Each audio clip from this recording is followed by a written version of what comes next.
बरसों मत बरसना बंद नहीं करेगा। हम जड़ में फंस गए हैं, जड़ को ही देवी देवता मान करके दुख से छूटने का उपाय कर रहे हैं। जड़ में ज्ञान गुण नहीं, जड़ जानता नहीं। हवा पानी आगे मिट्टी, ये चार जड़ तत्व हैं, इनमें ज्ञान गुण नहीं। जिसमें ज्ञान गुण होता है वही जानता है। तो ज्ञान गुणी इस शरीर के अंदर में बैठा है, जिसे जीवात्मा कहते हैं। जीव क्यों कहते हैं? इसके अंदर में रहने वाली शक्ति को जीव क्यों कहते हैं? सदा जीवित रहने के कारण से कभी मरता नहीं और कभी बनता नहीं, अविनाशी है, इसलिए उसे जीव कहते हैं। आत्मा क्यों कहते हैं? आत्मा इसलिए कहते हैं वह स्वयं है, उसको कोई बनाया नहीं, ये शरीर में कोई भेजा नहीं है, शरीर में ला करके इसमें डाल नहीं दिया है। आत्मा का अर्थ और स्वयं अपने आप, न इसे कोई दुखी बनाता है न सुखी बनाता है। स्वयं आत्मा स्वयं अपने आप है, इसलिए आत्मा कहलाता है। और चेतन क्यों कहलाता है? अंदर में रहने वाले शक्ति को चेतन का अर्थ होता है जानना गुण। यही जानता है, अपने को भी जानता है और बाहर के चीजों को भी जानता है। हवा पानी अग्नि मिट्टी जीव को नहीं जानता, और जीव हवा पानी आगे मिट्टी को जानता है, जान जान करके प्रयोग करता है। तो हम सब जीव हैं, चेतन हैं, आत्मा है, ये विचार हमारे अंदर में सदैव बना रहे। शरीर नहीं, अपने को शरीर कभी न समझो। शरीर का देखभाल विवेक से करो, विवेक से शरीर का देखभाल करो, रक्षा करो। फिर साहब कहते हैं पहले जान स्वरूप को, पाछे बंधन चिन्ह। फिर बंधन को जानो, तुम किस में बंधे हो? बंधन को कोई नहीं जाना। बंधन किसे कहते? सदगुरु कबीर साहब ने कहा है ना, बिन रसरे जग सकलो बंधा बंधा कहे अरे, दिन्धा दर्पण हस्त में चक्षु बिना क्या देख। संसार के सभी लोग बिना रस्सी के बंधे हैं, कबीर साहब कह रहे हैं, बिना रस्सी के संसार के लोग बंधे हैं। अब कोई सुनेगा संसारी आदमी तो यही कहेगा कि कबीर जब भी कहते हैं कुछ उल्टी से उल्टी बात करते हैं, उल्टी पलटी। बिना रस्सी के कोई कैसे बंधेगा? अरे रस्सी से ही बांधा जाता है, रस्सी से बंधा जाता है। और कबीर कह रहे हैं बिना रस्सी के सब बंधे हुए हैं। ऐसा तो हो ही नहीं सकता। तो कबीर उदाहरण देते हैं बिना रस्सी के कैसे बंधे हैं। एक आदमी के हाथ में दर्पण दे दिया गया, आदमी अपने हाथ में दर्पण रखा है। तब उस आदमी से कहा गया, लो भाई अपना हाथ में जो दर्पण रखा है, ये दर्पण से अपना चेहरा देखो। तो वह आदमी कहता है मैं अपना चेहरा तो नहीं देख पा रहा हूँ। हाथ में दर्पण है और कह रहा है कि मैं अपना चेहरा नहीं देख पा रहा हूँ। क्यों नहीं देख पा रहा है? कारण क्या है? ये दोनों आँख नहीं। हाथ में दर्पण तो जरूर है, लेकिन दोनों आँख नहीं है। तो दर्पण होते हुए भी चेहरा कैसे देख पाएगा? यही हाल है। कौन सा आँख है हमारे पास? ये दोपहर का दो आँख तो है, लेकिन बंधुआ दो आँख और है। हम सबके पास चार चार आँख हैं, लेकिन इसके बारे में कोई ज्ञान ही नहीं है। सदगुरु कबीर साहब चारों नेत्रों का परिचय देते हैं। बाहर की दो गई, हेव की गई हिराय, कहीं कबीर जाके चारे हो गई, ताको का उपाय। ये बाहर के दो नेत्र तो फूट गए, और हृदय में जो नेत्र है, हृदय के नेत्र तो यहाँ नहीं बता रहे हैं, लेकिन अंत में चार कह देते हैं। तो हृदय में कितने नेत्र हुए? दो और हुए। तो चार नेत्र जिनके फूट गए वो क्या देख पाएगा?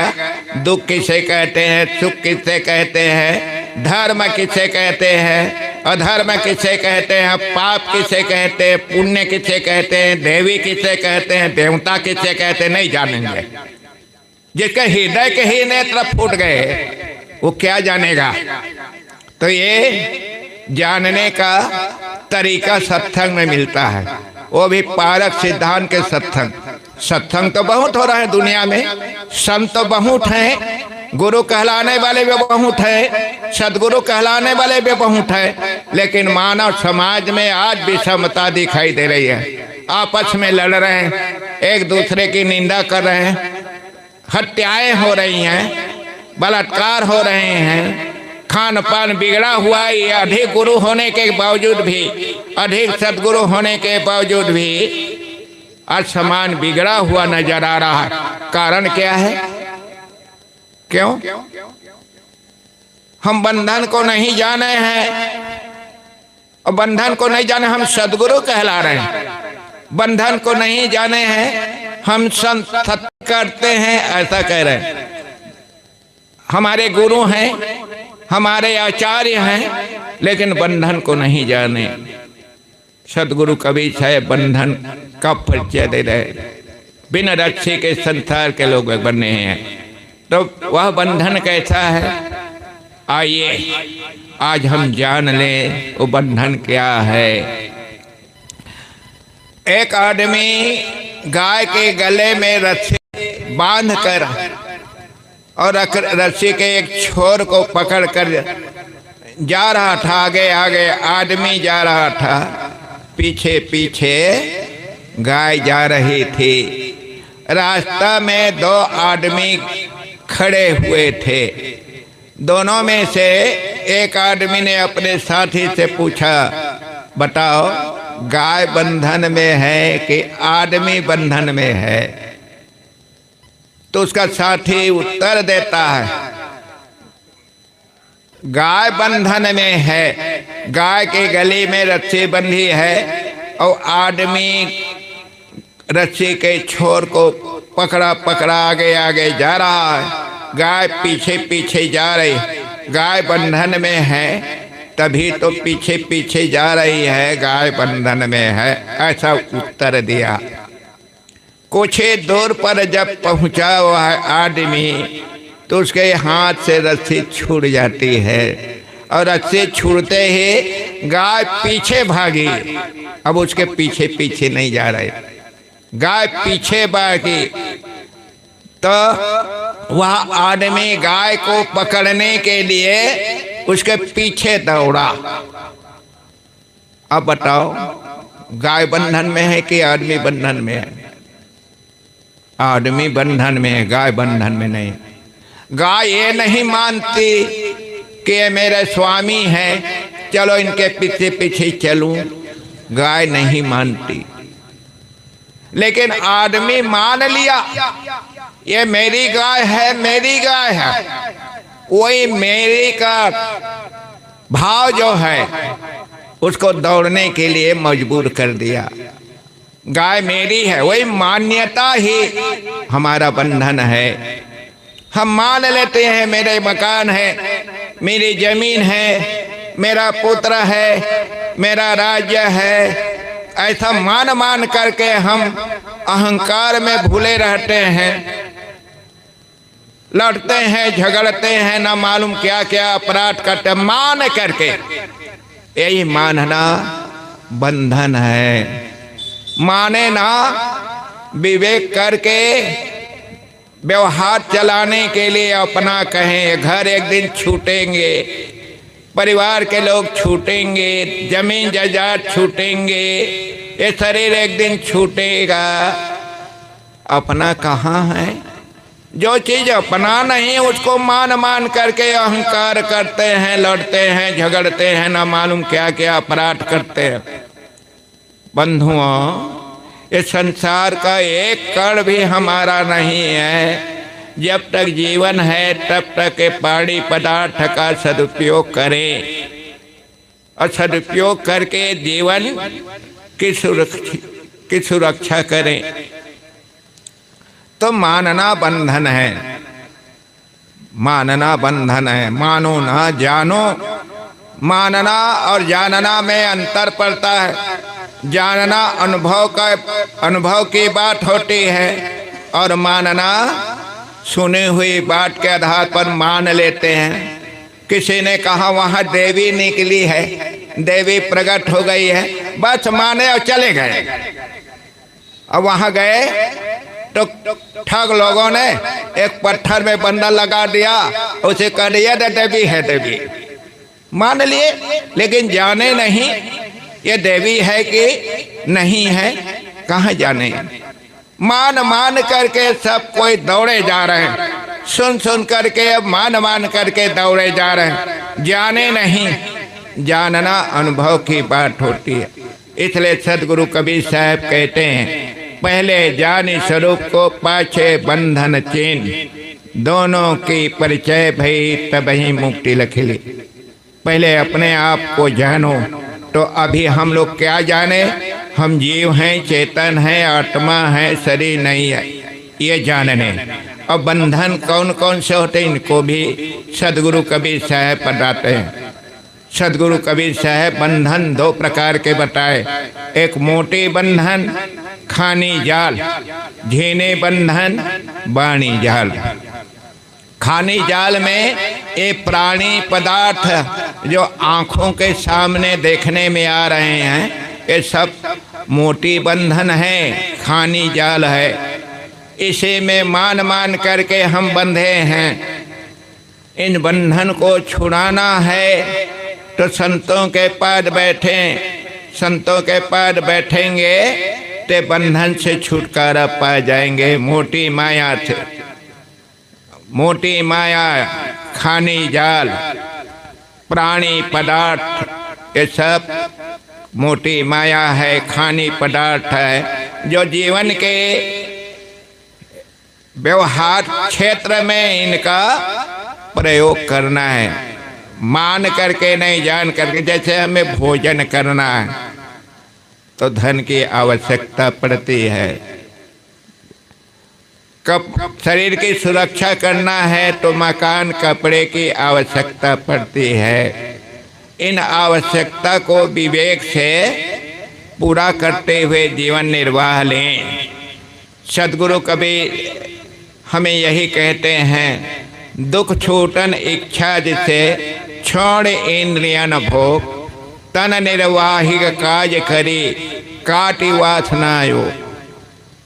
दुख छूटन इच्छा, जिसके अंदर में दुख है और दुख से छुटकारा पाना चाहे तो शरीर निर्वाह के चीज़ों को विवेक से प्रयोग करें। तन निर्वाह मात्र के लिए हम तो स्वार्थ के लिए खाते हैं, शरीर को सजाने के लिए कपड़ा पहनते हैं। आदमी दो हैं, 10 मंजिल का मकान बना रखा है। दो आदमी है और 10 मंजिल का मकान बना रखा है, उसमें उसका अहंकार है और किराए से बहुत पैसे मिलेंगे, यही तो भाव है। तो रात दिन उसके अंदर में कामना जगी है, इच्छा जगी है। इच्छा और कामना यही प्रबल बंधन है। इच्छा और कामना अपने अंदर में लगाना प्रबल बंधन है। कामना और आवश्यकता, ये दोनों में अंतर पड़ता है। आवश्यकता उसे कहते हैं जिसके बिना जीवन निर्वाह नहीं हो सकता, उसे आवश्यकता कहते हैं। और जिसके बिना जीवन निर्वाह हो रहा है फिर भी हम अभाव ग्रस्त हैं, इसके बिना मेरा जीवन निर्वाह नहीं हो सकता है, ऐसा सोचना ये कामना है। मुझे ये चाहिए, घी चाहिए भोजन खाने में। यदि रूखा, सदगुरु कबीर साहब ने कहा है, रूखा सूखा खाई के ठंडे पानी पियो, देख पराई चुपड़ी मत तल जाओ जियो। रूखा सूखा भोजन करें, रूखा सूखा खा करके शरीर की सुरक्षा करें। शरीर सुरक्षा के लिए विशेष कोई धन की जरूरत नहीं पड़ती है, ज़्यादा बड़ी जमीन की आवश्यकता नहीं पड़ती। सीमित चीज़ों से जीवन की सुरक्षा करें, तब अपराध भी नहीं करेंगे, अपराध हमसे नहीं होंगे, तो सुखी रहेंगे। तो खानी जाल प्रथम जाल है और दूसरा जाल है वाणी जाल। वाणी जाल ये मान्यता मात्र है, पदार्थ पढ़ाई के रूप में कुछ नहीं, मान्यता मात्र है। मान लिए, क्या मान लिए? आकाश में स्वर्ग है, आकाश में नरक है, आकाश में मुक्ति का धाम, ये मान लिए। आकाश में कोई देखा है? कहाँ पर है स्वर्ग है, कहाँ पर है वो नरक, कहाँ पर है वो आकाश में मुक्ति का धाम?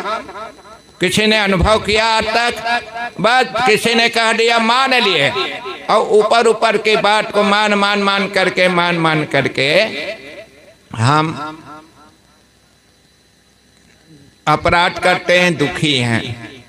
वाणी जाल के जो बात है वो मान्यता मात्र है और कुछ नहीं। तो असली को इसलिए नहीं जान पा रहे हैं, ऊपर वाले की जो बात कहते हैं शब्द के रूप में जो उच्चरित करते हैं, उनके उस अक्षर के अर्थ को नहीं समझे, और अर्थ न समझने के कारण से वो शब्द हमारे लिए अपराध का कारण बनता है, दुखी होने का कारण बनता है। जैसे सदगुरु कबीर साहब ने एक साखी के माध्यम से समझाया, सुमरन करहु राम का काल गए हैं के, ना जानो कब मारी हैं, क्या घर क्या परदेश। सदगुरु कबीर साहब कहते हैं कि राम को हर समय भजते रहो, राम को सुमरते रहो। काल चोटी पकड़ करके सिर में बैठा है, ना मालूम घर में मारेगा कि परदेश में मारेगा। राम को भजते रहो, राम को भजते रहो। कबीर साहब भी राम को भजने के लिए कह रहे हैं। अब एक राम भक्त था, राम भक्त ने सोचा, अरे कबीर साहब तो राम को भजने के लिए कह रहे हैं, कबीर साहब भी तो राम को भजने के लिए कह रहे हैं, और हम लोग राम का तो भजन करते आ रहे हैं, राम का भजन करते आ ही रहे हैं। हमारा तो राम हमारा कर्णधार है, उपास्य आराधना उसी को हम करते आ रहे हैं, हमारे इष्ट हैं। ये सोच रख करके वो राम को अपना आराध्य मानता था। लेकिन सदगुरु कौन से राम है? वो राजा दशरथ के पुत्र, राजा दशरथ के पुत्र को ही अपना मोक्षदाता, कल्याणदाता, रक्षक आदि मान चुका रहता था। तो कबीर ने एक और साखी आगे कह देते हैं, दशरथ सूत तिहु लोक ही जाना, राम नाम का मर्म है आना। अरे दशरथ के पुत्र को लोग बाग अपना इष्ट, आराध्य, मोक्षदाता, कल्याणदाता, जन्मदाता, सृष्टिकर्ता मानते आ रहे हैं। दशरथ सूत तिहु लोक जाना, तीन लोग, यज्ञ करने वाले, उपासना करने वाले, तपस्या करने वाले, तीन साधक राजा दशरथ के पुत्र को ही राम समझ करके उन्हीं के आशा भरोसा में लटके हुए हैं। परंतु कबीर साहब का राम कौन है? कबीर साहब कहते हैं, मेरा राम का रहस्य कुछ और है। मैं राजा दशरथ के पुत्र श्री रामचंद्र जी को भजने के लिए नहीं कह रहा हूँ। मैं राम जरूर कह रहा हूँ, राम शब्द का उच्चारण कर रहा हूँ, लेकिन मेरा राम कौन है इनको जानो। जब तक इस राम को नहीं जानोगे तब तक सुखी कभी नहीं होगा। तो उस राम का जपने वाले ही आपस में लड़ते रहते हैं। राजा दशरथ के पुत्र श्री रामचंद्र जी को अपना उद्धारक मान करके अनेक अपराध कर रहे हैं। तो कबीर साहब किस राम को जपने के लिए कह रहे हैं? उनका राम कौन है? और राम उपासक संशय में पड़ जाते हैं, अरे राजा दशरथ के पुत्र श्री रामचंद्र जी को भजने के लिए नहीं कह रहे हैं, ऐसा कबीर साहब कह रहे हैं। तो इनका राम कौन है भाई? किस राम को जपने के लिए कह रहे हैं? तब कबीर साहब से पूछे, आपका राम कौन है? तो कबीर साहब कहते हैं, हृदय बसे ते राम न जाना, कहीं कबीर खोजे अथमाना। हृदय में बसने वाले राम को नहीं जानते हो और राम राम कह रहे हो, हृदय में बसने वाले राम को जानो। हेलो, वह कौन है? पूज्य और गुरुदेव जी आ रहे हैं, आप सब खड़े हो जाइए। साहेब जी पढ़ा रहे हैं, स्वागत के लिए सब कोई बोलिए सदगुरुदेव की जय। आओ संतो चरण जमाओ, बिछा हुआ यह आसन है। करतल धन से करते स्वागत, ताली बजाओ भाई। करतल धन से करते स्वागत, कैसा यह अनुशासन है। बोलिए सदगुरुदेव की जय। आप सब व्यवस्थित बैठ जाएं।